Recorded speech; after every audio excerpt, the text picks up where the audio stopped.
چل بھی رہا ہے اس میں بہت بڑی کنٹریبیوشن تقریباً 40% جو اس کو چلانے کے لیے، یعنی جو اتنا بڑا ایک ادارہ ہے جو کہ 75% کینسر کے مریضوں کا مفت علاج کرتا ہے جو دنیا میں کہیں نہیں ہوتا، تو وہ جو اتنا بڑا خسارہ ہے تقریباً 9 ارب روپے کا ہر سال، اس میں 40% کنٹریبیوشن اوورسیز پاکستانیز کی ہے۔ تو میں اوورسیز پاکستانیز کی اہمیت سب سے بہتر جانتا ہوں، کیونکہ میرا انٹریکشن بڑا دیر سے اوورسیز پاکستانیوں سے، اس سے پہلے بھی کرکٹ سے تھا۔ جب میں کرکٹ کھیلتا تھا دنیا میں جہاں جاتا تھا تو اوورسیز پاکستانیز ظاہر ہے کرکٹ ٹیم کو سپورٹ کرتے تھے، آتے تھے، تو میرے سے تب سے انٹریکشن ہے۔ لیکن جب پیسے اکٹھے کرنے کے شوکت خانم کے لیے، تو اتنا زیادہ پیسہ اکٹھا کرنا تھا کہ وہ پاکستان میں لوگ تھوڑی دیر کے بعد، جس کو کہتے ہیں ڈونرز فٹیگ، تنگ آ جاتے تھے پیسے دینے کے لیے۔ تو پھر میں جدھر بھی دنیا میں پاکستانی تھے ان کے پاس کیا، تو میں ساری پاکستانی کمیونٹیز کو جانتا ہوں جو کہ پاکستان سے باہر رہتی ہے۔ تو جو سعودی عربیہ کی پاکستانی کمیونٹی ہے، اس کو میں بہت دیر سے جانتا ہوں۔ مجھے بڑا افسوس ہے کہ جس نے مجھے ایک ذوالقرنین یہاں بیٹھے ہیں، ایک احسن رشید جنہوں نے مجھے بڑا انٹروڈیوس کروایا تھا، وہ آج ہمارے ساتھ نہیں ہیں۔ لیکن میں پھر سے امبیسڈر صاحب میں یہ چاہوں گا کہ آپ کی انٹریکشن ان سے رہے۔ مجھے رپورٹس ملی تھی بڑی بری کہ 1.5 سال سے یہاں جو پاکستانی کمیونٹی ہے ان کو صحیح طرح نہیں سروس کیا جا رہا، تو وہ انشاءاللہ وہ آپ اب آئے ہیں تو آپ جب ان سے انٹریکٹ کریں گے آپ کو پتہ بھی چل جائے گا۔ اچھا جی، میں اب اس پہ آتا ہوں روشن ڈیجیٹل اکاؤنٹ میں۔ یہ بڑی زبردست ایک ہم نے سوچا کہ ہم کیسے اوورسیز پاکستانیز کو ٹیپ کر سکتے ہیں، اور جب سے میری گورنمنٹ آئی ہے میری پوری کوشش تھی کہ جو پوٹینشیل ہے اوورسیز پاکستانیز کا وہ ہم صحیح طرح ٹیپ نہیں کر رہے۔ تو جب یہ رضا پریزیڈنٹ اس کے گورنر بنے اسٹیٹ بینک کے، تو تب سے میری ان سے تھی کہ ہم کیسے ہم ریمیٹنسز کو انکریز کیا جائے۔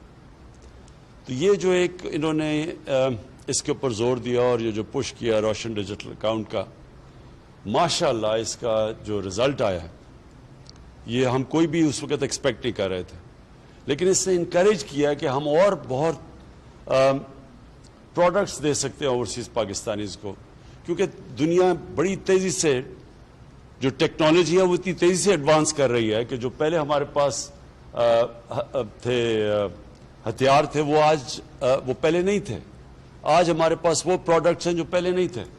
تو اس لیے میں یہ چاہوں گا کہ کانسٹنٹلی اور آپ کا بھی رضا انٹریکشن رہے اوورسیز پاکستانی سے، بلکہ آپ کے آئی ہوپ آپ کا ایک اسپیشل پورٹل بناؤ جو آپ کمیونیکیٹ کریں، کیونکہ آپ کو فیڈ بیک ملتی رہے گی کہ کیسے ہم 90 لاکھ اوورسیز پاکستانیز ہیں، ہم کیسے ان کو اپنے ملک کے لیے وہ جو اتنا بڑا جو پوٹینشیل ہے وہ کیسے اس کا پورا کر سکتے ہیں۔ یہ بہت بڑا اثاثہ ہے ہمارا، اور ابھی بھی میں سمجھتا ہوں کہ ہم اس کا فریکشن ٹیپ کر رہے ہیں۔ ابھی صرف وہ لوگوں کو اپنے ریمیٹنسز بھجواتے ہیں، ہم ان کو انویسٹمنٹ کے لیے ابھی تک پاکستان میں نہیں لا سکے، اور اس کی کئی وجوہات تھی۔ لیکن جیسے جیسے ابھی آپ نے ایکسپلین کیا کہ ہماری اکانومی سٹیبلائز ہوئی، شروع میں ہم آئے تو بڑے حالات ایسے تھے کہ ہم لوگوں کو یہ نہیں بتا سکتے تھے کہ ہمارے ریزروز کا کیا حالات ہیں، کیونکہ اگر وہ لوگوں کو پتہ چل جاتے ہمیں ڈر تھا ہمارے روپے کے اوپر رن ہو جانا تھا۔ تو بڑا مشکل وقت تھا اس میں۔ آج کیونکہ میں سعودی عربیہ میں ہوں، میں خاص طور پہ سعودی عربیہ کی گورنمنٹ شیخ محمد کا، ان کا خاص طور پہ شکریہ ادا کرنا چاہتا ہوں کہ بڑے مشکل وقت پہ انہوں نے ہمیں سپورٹ کیا۔ ہمارے ریزروز میں انہوں نے اگر اس وقت نہ سپورٹ کرتے، اور انہوں نے ہمیں فیسلٹی بھی دی، اس کی ڈیفرڈ پیمنٹ، آئل کی ڈیفرڈ پیمنٹس کی فیسلٹی بھی دی، تو وہ انہوں نے بڑے کرٹیکل ٹائم پہ انہوں نے بھی مدد کی، اور پھر یو اے ای نے انہوں نے بھی مدد کی۔ اور وہ کرٹیکل ٹائم پہ اگر ہمارے پاس پیسے یہ ریزروز میں نہ ہماری مدد کرتے تو ہم ڈیفالٹ کر گئے تھے، اور ڈیفالٹ کرتے تو پھر اس کے بڑے سیویئر کانسیکوینسز ہیں۔ ایک ملک ڈیفالٹ کر جائے بڑی دیر لگتی ہے اس کو ریکور کرنے میں۔ تو اللہ کا کرم ہے کہ ہم نے وہ سٹیبلائز کی اکانومی، اور پھر کووڈ کے باوجود کیونکہ آج آپ دنیا کے اندر دیکھیں جو کووڈ نے اکانومیز کو ڈسٹروائے کیا ہے، جو ہم تو پہلے بڑی فریجائل سٹیٹ میں تھے، لیکن وہ اکانومیز جو دنیا کی طاقتور اکانومیز ہیں، اگر آج دیکھیں تو کووڈ نے کس طرح کی ڈیوسٹیشن، کس طرح کی تباہی مچائی ان اکانومیز میں. ہمارے ساتھ دیکھ لیں ہندوستان کو، جو ہندوستان کے حالات ہیں، جو ابھی تو خیر بڑا افسوس سے ہمیں کہنا پڑتا ہے کہ بڑی تیزی سے ان کے جو تھرڈ پیک ہے ہماری بھی ملک میں جا رہی ہے اوپر، لیکن جو ہندوستان میں تباہی مچا رہی ہے، اس سے پہلے بھی جو انہوں نے لاک ڈاؤن کیا تھا اس کی وجہ سے جو اکانومی کو نقصان تھا، وہ اللہ کا شکر ہے کہ ہم نے پاکستان کو بچا لیا اس سے. ہمارا وہ چند ملکوں میں سے ہے ہمارا ملک جو کووڈ کے اندر ہم نے بڑی مشکلوں سے نیویگیٹ کیا. ایک طرف بچانا تھا اپنے لوگوں کو کرونا سے، لیکن دوسری طرف اکانومی کو اور لائیولی ہوڈس کو بھی بچا گئے. اور اس سے ہم وہ ملک ہیں جس نے اپنے ملک کو نکال لیا، اور جبکہ اور ہمارے نیبرز کی ایکسپورٹس گر رہی تھیں، پاکستان کی ایکسپورٹس بڑھنی شروع ہو گئی اور ہماری اکانومی اوپر جانا شروع ہو گئی. تو آج بڑے جو سائنز ہیں ہماری اکانومی کے وہ بڑے خوشائن ہیں. ہماری پاکستان کی کنسٹرکشن انڈسٹری بڑی تیزی سے اوپر جا رہی ہے اور اس میں سب سے زیادہ نوکریاں کنسٹرکشن میں دیتی ہیں. ہمارا جو ہاؤسنگ ہے، لو کاسٹ ہاؤسنگ، وہ ہمارا بہت بڑا پروگرام ہے. تھوڑا سلو گیا ہے کیونکہ ابھی تک ہمارے ملک میں بینکس کو عادت ہی نہیں ہے چھوٹے قرضے دینے کی، غریب لوگوں کو قرض دینے کے لیے. ہاؤسنگ فائنانس کے کوئی کانسیپٹ ہی نہیں تھا پاکستان میں. تو یہ ساری چیزیں اب آہستہ آہستہ ہم انفولڈ کر رہے ہیں. بینکس بھی ٹرین کر رہے ہیں اپنے سٹاف کو، اسٹیٹ بینک پوری مدد کر رہا ہے ان کی، کس طرح ہم ان کو سستے قرضے دیں. اور لوگ بھی سمجھ گئے ہیں، پہلی دفعہ پاکستان کے لوگ بھی سمجھ گئے ہیں کہ بجائے قرض ایک کرایہ دینے کے، وہی کرائے کی جگہ قرضوں کی قسطیں دے کے اپنا گھر ان کا ہو سکتا ہے. تو یہ ساری نئی چیزیں ہیں. آگے میں ویسے ہوئی آپٹمسٹ، لیکن جو مجھے اب نظر آ رہا ہے، اتنے مشکل وقت سے جو ہم نکلے ہیں، مجھے آگے بڑا اچھا ٹائم نظر آ رہا ہے. اور اس کے اندر جو اب آگے جو پاکستان کی جو پراسپیرٹی ہے، جو خوشحالی ہے، اس میں اوورسیز پاکستانیز کا بہت بڑا رول دیکھ رہا ہوں. اور میں اس لیے کہا کہ چاہیے تو تھا کہ میں آپ سے اور تھوڑے ذرا لمبا انٹریکشن کرتا، جو آج میں نہیں کر سکتا، لیکن میں نے جنرل بلال آپ کو اور پھر آپ کو رضا اپنے ویب سائٹ کے ذریعے، انٹریکٹیو ویب سائٹ کے ذریعے آپ پلیز، آپ کو زبردست فیڈ بیک آئے گی.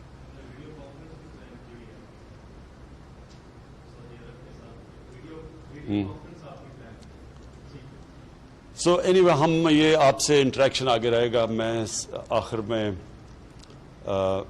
بڑا خوش ہوں کیونکہ ہمیں ایک تو ہماری بڑی سعودی عربیہ کی ٹرپ تھی اور بڑے ہمارے تعلقات اور مضبوط ہم نے کیے ہیں.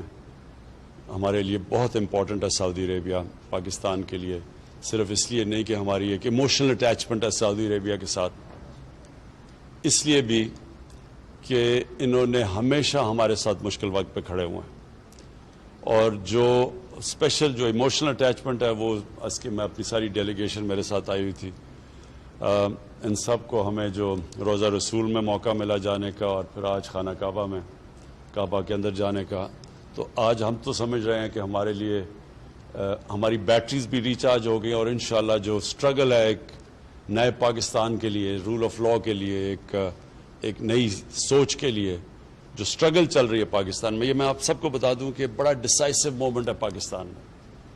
ایک طرف پرانا سٹیٹس کو بیٹھا ہوا ہے، مافیاز بیٹھے ہوئے ہیں جو پرانے نظام کو بچانے کی پوری کوشش کر رہے ہیں، اور دوسری طرف میرے ساتھ سارا پاکستان کی عوام ہے جو کہ ایک تبدیلی کی طرف، رول آف لاء کی طرف لے کے جا رہے ہیں. یہ اصل میں سٹرگل ہے رول آف لاء کی. اور یہ اوورسیز پاکستانیز کو خاص طور پہ پتہ ہے، اور جو بھی امریکہ میں، یورپ میں جو ہمارے اوورسیز پاکستانیز ہیں. دیکھیں فرق صرف معاشروں میں یہ ہے کہ معاشرہ صرف وہ آگے جاتا ہے جدھر قانون کی بالادستی، یعنی کہ قانون کی حکمرانی ہو. جس معاشرے میں طاقت کی حکمرانی ہوتی ہے وہ کبھی آج تک ترقی نہیں کیا. ایک طرف ہے انسانیت کا نظام اور انصاف کا نظام، اور دوسری طرف ہے جنگل کا نظام. طاقت کی بالادستی، مائٹ از رائٹ، وہ کبھی بھی اس ملک کے اندر پراسپیرٹی نہیں آتی. میں نے اپنی پارٹی کا نام ہی تحریک انصاف اس لیے رکھا تھا کہ میں جو ساری دنیا میں پھرا تو جو ملک خوشحال تھے وہاں انصاف تھا، وہاں قانون کی حکمرانی تھی، اور جو ملک پیچھے رہ گئے، جن کو بنانا ریپبلک کہتے ہیں، وسائل ہونے کے باوجود وہاں مائٹ از رائٹ تھا، طاقت کی حکمرانی. اور یہ ہے سٹرگل اس وقت پاکستان کی. یہ بڑی ڈیسائسو مومنٹ ہے، اور کیونکہ اوورسیز پاکستانیز میری سب سے بڑی سٹرینگتھ رہے ہمیشہ، تو وہ یہ سمجھتے ہیں، کیونکہ ان کو زیادہ سمجھ اس لیے کہ ان کو باہر جانا پڑتا ہے نوکریاں لینے کے لیے. اپنے ملک سے بڑا مشکل ہوتا ہے باہر جانا، کیونکہ ملک میں ہم ان کو وہ موقع نہیں دے سکتے. تو وہ زیادہ تر پاکستان کو انتظار کر رہے ہوتے ہیں کہ کس طرح ان کا ملک ٹھیک ہو. وہ چاہتے ہیں کہ ہمارا ملک بھی باقی ملکوں کی طرح اوپر ایک عظیم ملک بنے، جو آج سے 40-50 سال پہلے جا رہا تھا تیزی سے اوپر بننا. تو میں صرف آپ کے لیے آخر میں یہ کہنا چاہتا ہوں کہ یہ ہے پاکستان کے ڈیفائننگ مومنٹس. ایک طرف ہے پرانا سٹیٹس کو، مافیاز جو ایک کرپٹ نظام سے سارے فائدہ اٹھا رہے ہیں اور سب اکٹھے ہیں. دوسری طرف ہے پاکستان کی عوام اور ہماری گورنمنٹ جو کہ ایک چینج کے لیے لڑ رہی ہے. اور یہ جو چینج ہے، یہ چینج کو اب کوئی نہیں روک سکتا. روک اس لیے نہیں سکتا کہ جو ملک کے اندر اس وقت اویئرنیس ہے، جو ایشوز سمجھ گئی ہے قوم، یہ کبھی پہلے ایسی سمجھ نہیں تھی. اور یہ اس کی بہت بڑی وجہ سوشل میڈیا. سوشل میڈیا اگر آپ جو ٹریڈیشنل میڈیا ہے اس کو اگر آپ خرید بھی لیں، اس میں پیسے بھی خرچ کر لیں، سوشل میڈیا کو کوئی نہیں روک سکتا. اور اس میں اتنی تیزی سے انفارمیشن اب ٹریول کرتی ہے، جو نوجوانوں کے پاس وہ نالج ہے جو کبھی پہلے تھی نہیں. تو یہ جو سٹیٹس کو ہے، اس کو جو ہماری پارٹی پاور میں ہی آئی سوشل میڈیا کی وجہ سے، یوتھ کی وجہ سے. اور یہ جو چینج بھی آ رہا ہے یہ بھی یوتھ کی وجہ سے، اور یہ بھی ایک نئے اویئرنیس کی وجہ سے. تو آپ کو میں خوشخبری صرف یہ سنانا چاہتا ہوں، کیونکہ آپ یہاں پڑھتے ہوں گے اخباروں میں کئی دفعہ بڑی مایوسی کی چیزیں آتی ہیں. میں آپ کو آج بتا رہا ہوں کہ یہ جو آپ بیٹل، یہ جو آپ جس طرف یہ سٹرگل جا رہی ہے، یہ سٹرگل اب جائے گی ایک اس پاکستان کو جو اس کو بننا چاہیے تھا آج سے 70 سال پہلے. اور وہ پاکستان تھا جس کا لیڈر تھا قائد اعظم، جو کہ قانون کی بالادستی میں مانتے تھے، کانسٹیٹیوشنسٹ تھے، رول آف لا میں مانتے تھے، ایک انٹیگریٹی والے انسان تھے.